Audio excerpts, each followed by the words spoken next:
Hello and welcome to this week's episode of the Flip Flop Family Podcast. I'm Xylene and today I'm joined with my one and only daughter, Emiliana. which is always lovely to have an all-girls episode of the Flip Flop Family Podcast. How are you today? Are you doing well? Did you know, Emiliana, that today is actually dubbed as Blue Monday? Well, I didn't go to school, so yeah. Oh, yeah, because you're taking a day. You're taking a day, which, you know what? We all need a day sometimes. And Blue Monday is all about mental health. And although I think it's a bit of a myth that I don't think it is the saddest day of the year, but it's a day where I feel like you need to just reset. You need to think about your mental health. People get the January blues, and it isn't just in January. It's all year round. And that is, I guess, why mental health charities and other institutions just want to raise awareness, and that's why we have Blue Monday. So just check in with yourself, look after yourself. If there's times when you're down, try and sort of figure out what is causing that and find ways to boost you. What sort of things boost you, Minnie, when you're feeling low?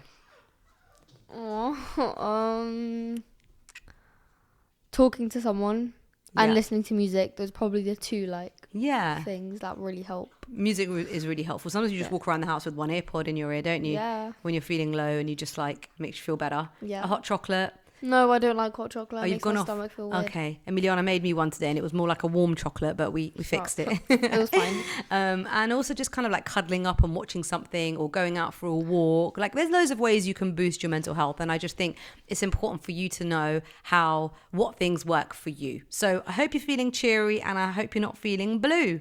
Now, today we are going to be talking about social media. Although we have touched on this a lot, we have decided that it'd be a good one to talk about. So screens, self-esteem and safety. Emiliana has actually produced today's episode of the Flip guys, Flop. I planned it, so we all know it's going to be better than the rest of the episodes. Oh, okay, so, I like your confidence guys. there. All right, so Emiliana is sort of a budding producer, actor, what else can I call you, presenter, and so this is really good for her. So she has produced today's episode, and I think the reason that you've produced it is because yesterday you gave us a little speech, didn't you? Do you want to tell us about that speech yesterday? Guys. So I have been very irritated lately because my parents aren't letting me get Snapchat. My dad didn't really know much about it because my mum is chronically online. She heard about the dangers about Snapchat. Chronically online. Wow, is that what you've dubbed me as? Yep. Okay. So since she knows the dangers of Snapchat, she wants to try and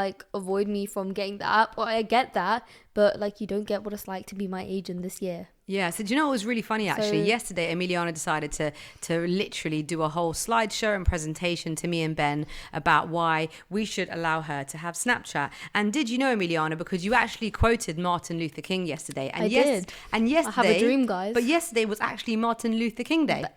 I'm so insane. Did you know that, or was that I think it was just a coincidence. Well, it was. And she gave us this whole speech. And Emiliana was a bit cross with me last week because she was like, why have you put on your social media to encourage people to vote for a ban of social media for under 16-year-olds? Now, you may know about this, I'm sure you do, but social media has been banned in Australia for under 16s, and I am campaigning for it to be banned in the UK also. I mean, if I'm honest, I'd like it to be to under 18s, but that's another thing. If we can at least get to under 16s, that would be great. So if you haven't voted, please do go online and vote, because if we get a certain number of votes, it will be taken to Parliament, the discussion will be had, and hopefully positive outcomes will prevail. So Emiliana, tell me, why do you think this conversation about social media and childhood exists today?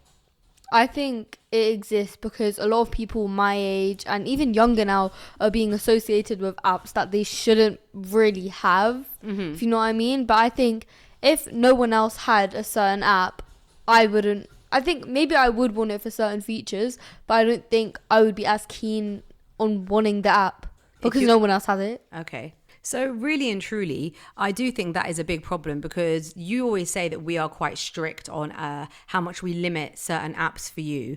And that is really hard when other parents don't necessarily have the same limits on certain apps. So their children are getting much longer to be chatting and doing stuff. And then you can often feel left out because you might be in the middle of something and then boom, your phone just switches off. And what does it say? Man, what does it says say? Parent has locked this device.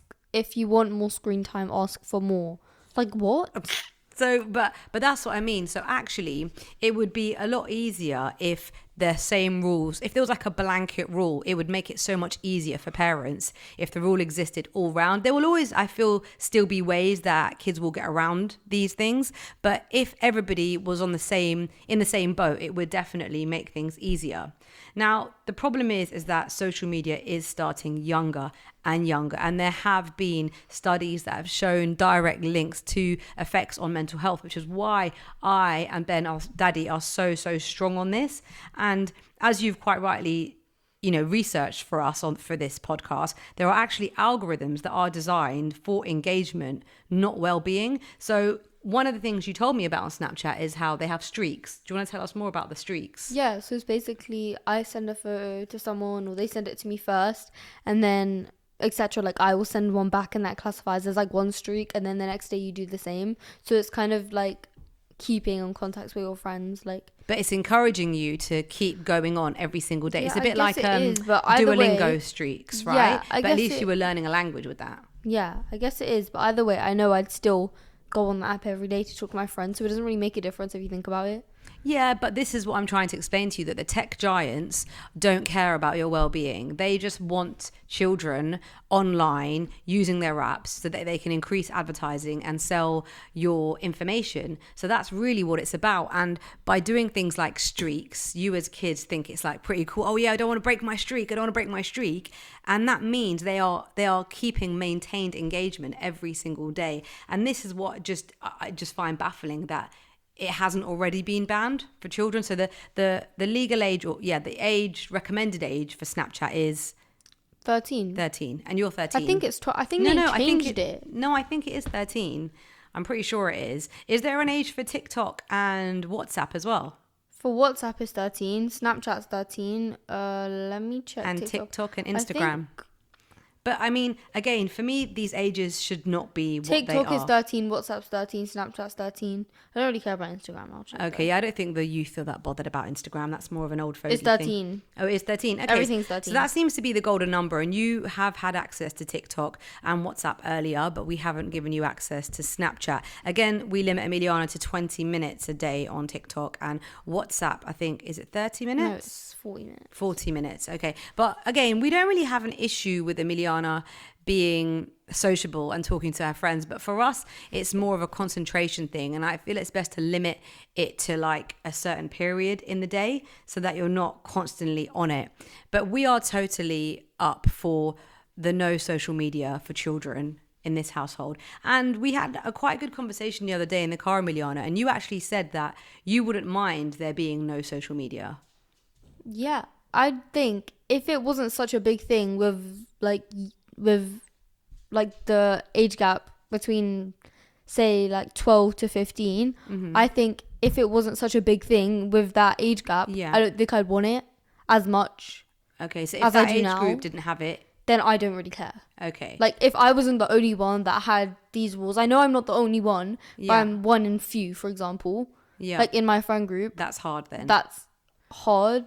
If you think about it, because then, say for example, they're all on call, right? I join 5 minutes later, my phone just like completely locks. It's just like, I was mid-conversation as well. So it's more about feeling left out and not being included in the conversations that are being had week to week. Because then once I leave that call, for example, they'll still be talking, and then after, outside that call, they'll all have their inside jokes, and I'll just be like, you don't know what's going on. Yeah. And I can really understand that must be so hard. But as a parent, I really hope you can understand how hard it is for us to make the right decisions, because we don't ever want you to feel left out or sad or not in the chat. But at the same time, there is so much more to it. It's not just the social conversational aspect. And if you have all these apps and then you spend all this time on it, where is the time for everything else? Like, where is the family time? Where is, the time for your studies, for extracurriculars? Like, there is none. And that's why I just think that if we can sign that petition and get this movement into play in Parliament, it would just save relationships. It really would. And obviously there was a recent thing that was those families are taking TikTok to court because of the content that they felt that their children were being exposed to, which led obviously to. Again, it also, we were talking about this in school, like it also links to your algorithm, and it links to how much time you spend watching that certain video that's come up on your For You page, or like your search history. So say I'm like searching up like memes, for example, and even if I'm not liking them, and it also counts on how long you've watched them videos for, that's what would come up on your For You page. Okay. So it all links to what you Are already search up and what you yeah. like, And then it gives you more of that sort of content. Yeah, so it's very, very smart, because it knows that by giving you things you're already searching for and you're already looking for, means you're going to do it for longer, and you're going to keep. They're keeping you engaged, and that's what I'm trying to say. It's a trap to keep you engaged. Like, go to the library and get a book on the thing that you are so interested in. You know, like, it's all about learning empathy. It's all about being a bit more well read and understanding. You know, getting lost in a story. Like, it's such a beautiful thing to get lost in a story, but I just don't think that's as interesting to your sort of generation because of the rise in social media. Yeah.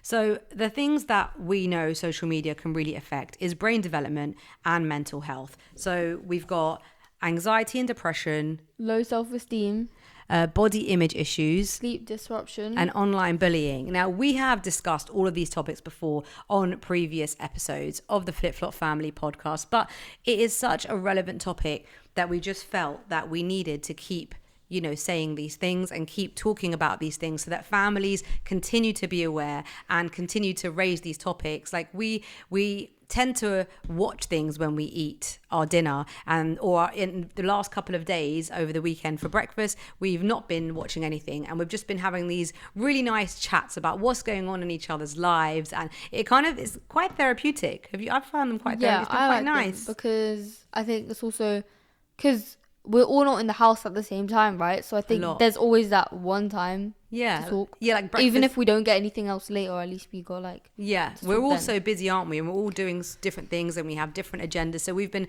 making sure that our weekend breakfasts, like we had a really nice weekend breakfast on Saturday morning with pancakes and the full works. And we just sat and had, you know, went purposefully went around each person and gave each other time to speak. And it's just really, really nice to simply talk. It's good to talk, you know, and life can just get so busy, especially with, you know, January, New Year, everyone's sort of trying to achieve goals and do things, and life is just moving at the speed of light. So it's really nice to have these open conversations with your family members, and you never know, like sometimes the kids say stuff, or Ben says stuff, and I think, oh my God, I didn't know that, you know? Yeah. And it's just nice. It's nice to talk. I know you get more satisfaction out of something that I say that you didn't know, because then you're like, oh my God, she's actually learning something for once. Oh yeah, I do. I love it when you tell me stuff about school that I didn't know, and I'm I just don't like, like my thank school, God. so I didn't get much out of it, I know you promise. don't. I know you don't. But we're hoping for good things for this year. Right. Should we have some of our little features that we do on this show? Should we start with our song of the week, Emiliana? What is your song of the week? So my song of the week is All That Matters by Justin Bieber. Oh yeah, you've been playing that a lot. So you can find All That Matters by Justin Bieber, obviously on Spotify, or you can just check out the Flip Flop Family Podcast Song of the Week playlist, and it has all our songs of the week over the last year that we have really enjoyed as a family, or maybe just as an individual. Some of them the kids have chosen, beware. But yeah, I do have a little listen. Do you have a little kind of food hack for us, Emiliana? Money saving too, actually. Yeah, it's kind of both. Basically, Bosco, be quiet. Basically, it's when you have leftover food, right? And you don't want to put it in your fridge because you know that maybe like someone's not going to eat it that day. You just put it in like a freezer bag, and then you just put it in the freezer. And then you can just like take it out, let it defrost, and then you can put it in the microwave. So it's basically, you don't need to like buy a fresh new meal, or maybe you didn't cook that day. You can take that out instead of like ordering something to come to your door. And it's also very sustainable. Instead of if you've made a big batch of something and you know everyone's not going to want to eat it again tomorrow, instead of throwing it away, freezing it, being sustainable and having it again another day. But I think the main reason why you thought of this hack, Emiliana, was cake, wasn't it? Because we love baking in this house, but we should not be eating the amount that we are baking, especially sort of post Christmas. So I don't know if you knew this, but cake freezes really well. So when we bake, sometimes we'll just have a bit and then cut it into slices and put it in the freezer. And if someone's coming over, we just pull it out, or you can even just, you know, put it in the microwave for 10 seconds and it literally tastes like it just came out of the oven. Yeah, like I might even do that today because I'm gonna bake cookies now, and I can just put it in Have we frozen cookies before? I don't think so, but I'm sure they'll be fine because Daddy puts Yeah. biscuits in the freezer all the time. yeah, exactly. And then I can just put it in the air fryer. Yeah, I think so. Do we have a dish of the week? Is there anything that I've made this week that we really liked? I mean, you're not a fan, but I made that kind of Thai broth yesterday. No. Really nice red Thai curry broth. It was like a nice thick broth with noodles, and then it had some salmon, like kind of steamed salmon on the top. Oh no, air fried salmon. You can check out all our recipes on the Flip Flop Family kitchen page. Perhaps you want a bit of inspiration. Maybe you're just a bit dried up when it comes to what to cook, which is kind of what happens to me on a regular, if I'm honest with you. And that's why I check out my virtual cookbook, which is the Flip Flop Family Kitchen on Instagram. Make sure you do share, like, and subscribe so that you know every time that we put up a new post. And On also, Instagram, you follow, you don't subscribe. You're That's right. YouTube. You're right. I'm old school. Yeah, you're going to follow us on Instagram if you can, and do subscribe to this Wait, podcast. before we finish, I need to do a quick blackmail. Since I did plan this episode, will you let me get Snapchat now? No, but Daddy and I are really taking into account the speech from yesterday, and we will most definitely come back to you. So Great. This episode of the Flip Flop Family podcast, once again, was produced by the eldest child of the family. And the that's best. Emiliana Hewins. I'm Zylene, I'm Emiliana. and it's been really wonderful having with you. It's been really wonderful having You as an audience. you as an audience, you with us. I don't know what I'm saying. Basically, thank you for being here, and way more episodes available if you'd like to have a listen, and lots more to come. But for now, we'll catch you next time. Bye.